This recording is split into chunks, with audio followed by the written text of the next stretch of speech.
Querido amigo, hoje o nosso propósito é iniciarmos o estudo no texto de Provérbios.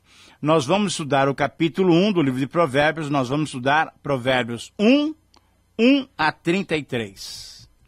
Este é o texto introdutório do livro e aqui temos, a partir do próprio texto, o propósito, os destinatários e o convite do autor ou autores do livro para conhecermos, para aprendermos sabedoria.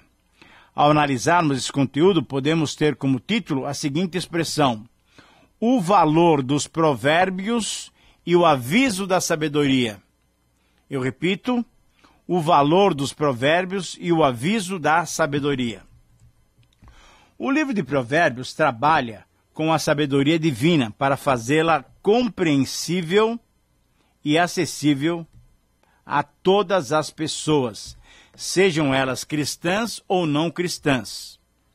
Para compreender a sabedoria de Deus, não é necessário frequentarmos um curso teológico. Para entendermos a sabedoria divina, não precisamos ter um diploma de teologia ou aprovação num curso filosófico ou psicológico ou um outro estudo mais aprofundado. Não. Esse livro, inclusive, tem poucos termos teológicos. O que vamos encontrar aqui são provérbios, são verdades que os sábios disseram, formataram, e ao seguirmos essas verdades, perceberemos como a vida pode funcionar bem. Podemos sintetizar, então, com a seguinte frase, a motivação para estudarmos sobre a sabedoria. Todo homem que quer viver de um modo bem-sucedido deve construir a sua vida com sabedoria. Eu repito, essa é a frase que sintetiza todo esse capítulo 1. Todo homem que quer viver de modo bem-sucedido deve construir a sua vida com sabedoria. E nós vamos encontrar aqui, nesse capítulo, 5 aspectos da construção de uma vida sábia. Em primeiro lugar, um dos aspectos importantes dessa vida sábia, encontramos a razão pela qual devemos adquirir a sabedoria. Em cada um dos pontos que eu vou mencionar, eu vou ler o texto bíblico para que tenhamos base para os nossos comentários. Então, diz assim a palavra de Deus nos versículos 1 e 2. Provérbios de Salomão, filho de Davi, o rei de Israel, para aprender a sabedoria e o ensino, para entender as palavras de inteligência, para obter o ensino do bom proceder, a justiça, o juízo e a equidade. Provérbios 1 a 3. Nesses versos iniciais, percebemos a indicação que é dada a Salomão como o maior autor dos provérbios. A identificação de Salomão como filho de Davi deixa-nos a impressão de que o nome de Davi tinha ainda uma grande reputação, até maior do que o próprio Salomão. Salomão foi o homem mais sábio do seu tempo, embora terminasse os seus dias de uma forma insensata, adorando e cultuando os ídolos das suas esposas. Você pode ver esse relato lá em 1 Reis, capítulo 11. Mas Davi foi o homem segundo o coração de Deus. E você sabe, você estudou comigo, ele foi um homem violento, porque ele tinha que expandir a nação de Israel. Foi um homem que pecou, mas foi um homem humilde, arrependido, e por isso um homem segundo o coração de Deus. Os provérbios, conforme os versículos 2 e 3, são uma das maneiras pelas quais podemos aprender, podemos adquirir sabedoria, para podermos discernir, para podermos ser prudentes, para podermos ser sensíveis aos acontecimentos da vida. Através dos provérbios, poderemos adquirir disciplina e sensatez para fazer o que é justo, direito e correto. Mas, afinal de contas, qual é o conceito de sabedoria que os autores de provérbios usam por todo o livro? A palavra hebraica, traduzida por sabedoria, significa habilidade. Eu repito, A palavra hebraica, traduzida por sabedoria, significa habilidade. E quando ela é aplicada aqui, significa habilidade de levar a vida. Habilidade de viver de uma maneira que honre a Deus. A pessoa que age com sabedoria tem a capacidade de adaptar a vida aos padrões divinos.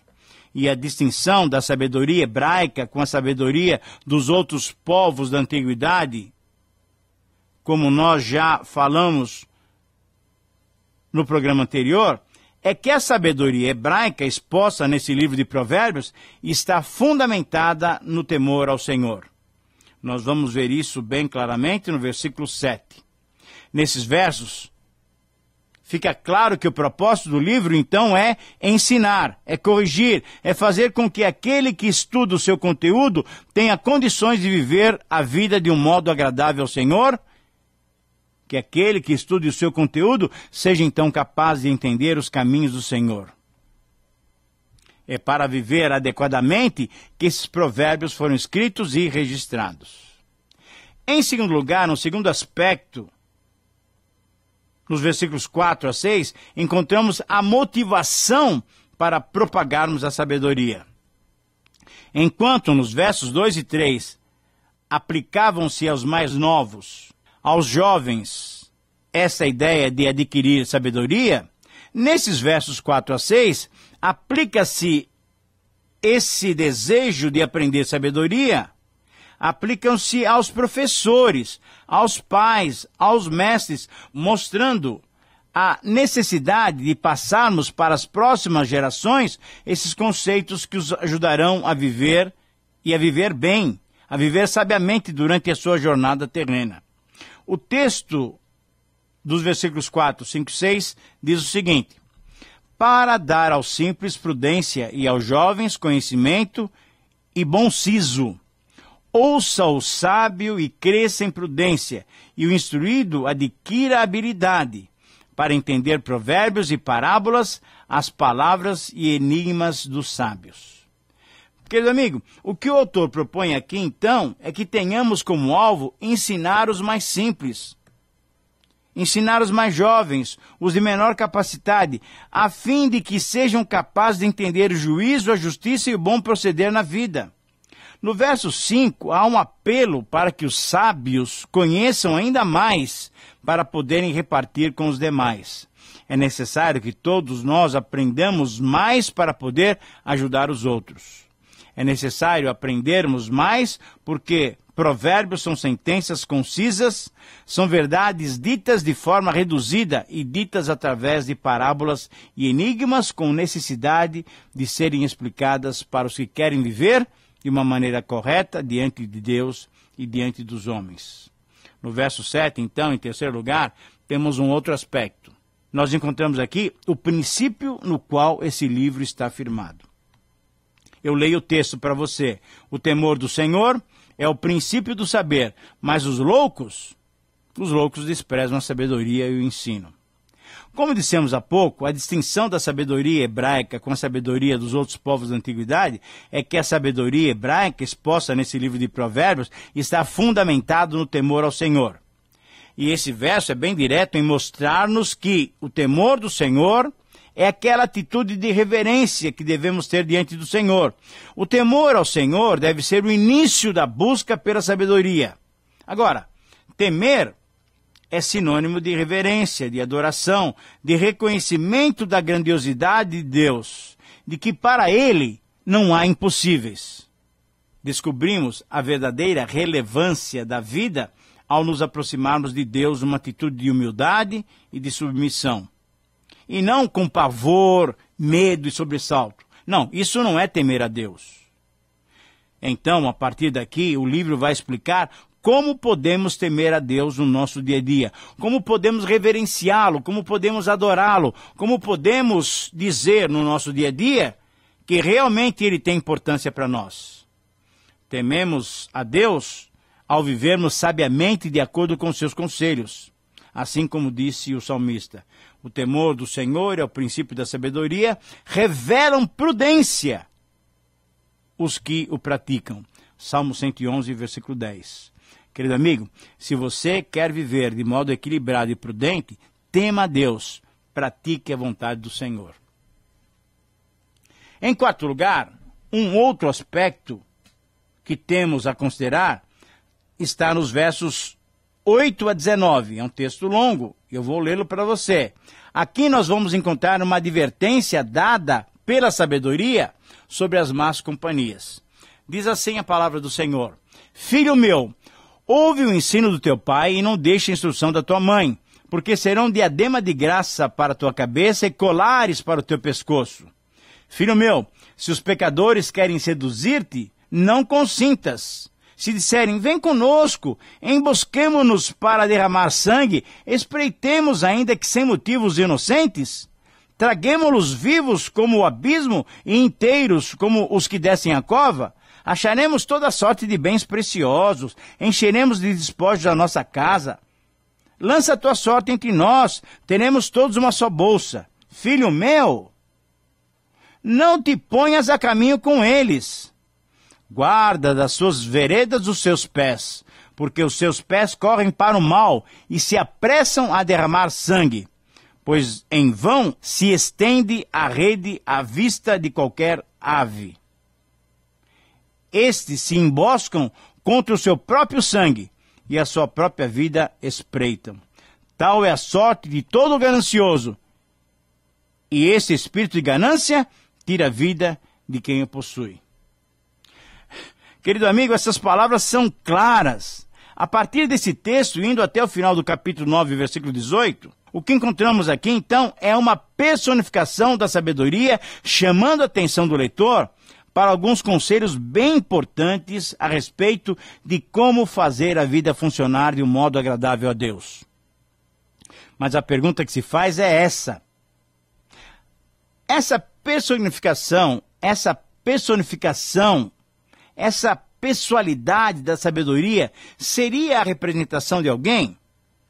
Alguns estudiosos entendem que o autor ou os autores de Provérbios personificam essa sabedoria como uma mulher, porque é uma palavra feminina. Então seria uma mãe chamando a atenção do seu filho. Outros estudiosos entendem que é o próprio Senhor Jesus Cristo pré-encarnado que fala e orienta a partir desses versos. Na verdade, essa é uma boa possibilidade a considerarmos. Quando examinamos o texto, vemos que daqui até o final do capítulo 9, nós vamos encontrar 13 conselhos dados pela sabedoria. E o primeiro conselho está exatamente nesses versículos do capítulo 1, que nós estamos estudando. Nos versículos 8 a 33, nós temos uma advertência contra as más companhias. Esse, então, é o primeiro dos 13 conselhos da sabedoria. Especificamente, nos versos 8 a 19, que estamos estudando agora, a sabedoria adverte como se fosse um pai, uma mãe, um mestre aconselhando o seu filho, o seu discípulo. Essa é uma maneira do mestre se referir aos seus discípulos. Essa expressão, filho meu, é uma maneira muito carinhosa de um pai doutrinar o seu filho. A advertência era clara. Os pecadores querem seduzir, o caminho deles é um caminho de engano, o desejo deles é de violência, o desejo deles é a morte dos inocentes. Eles são movidos pela ganância. A sabedoria indica que não devemos nos envolver com esse tipo de pessoas. Se queremos uma vida equilibrada, controlada, o sábio é evitar as más companhias. E aí, então, finalmente, nos versos 20 a 33, encontramos o convite da sabedoria. Eu quero ler esse texto, também longo, mas eu gostaria da sua atenção. Grita na rua a sabedoria, nas praças levanta a voz. Do alto dos muros ela clama à entrada das portas e nas cidades profere as suas palavras. E quais são as suas palavras? Versículo 22. Até quando, ó nécios, amareis a necessidade? E vós, escarnecedores, desejareis os escárnios? E vós, loucos, aborrecereis o conhecimento? Atentai para a minha repreensão. Eis que derramarei copiosamente para